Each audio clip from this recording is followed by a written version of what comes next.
A sharp spike in crude oil prices threatens to derail the fragile recovery of India's FMCG sector as well, as companies brace for higher packaging and freight costs, both heavily dependent on crude derivatives. Now, with packaging accounting for up to 20% and freight up to 30% of production costs, FMCG firms are warning of imminent price hikes on everyday essentials like soaps, snacks and paints. Let's go over to my colleague Sessa for all of the details.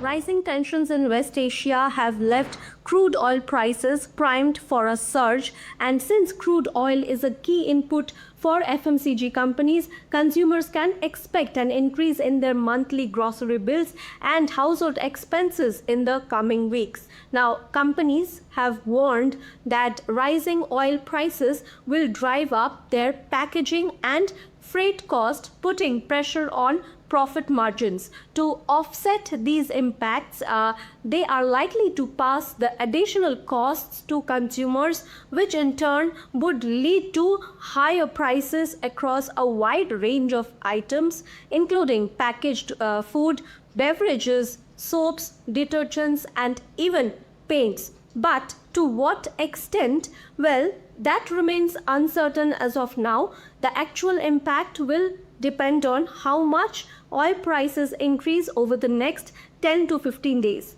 Now, this fresh uncertainty comes at a time, as FMCG companies had just begun to see signs of demand revival after 5 consecutive quarters of sluggish sales, particularly in urban markets.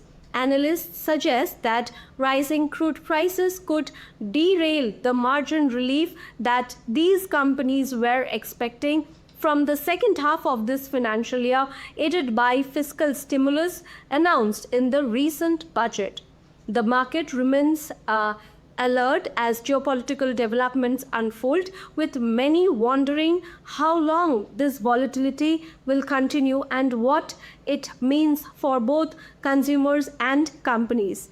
We will continue to monitor the situation, so stay with us for the latest updates on this developing story. Absolutely, everybody is in wait and watch mode when it comes to the Iran-Israel conflict. Thanks so much for that, Sesha. And moving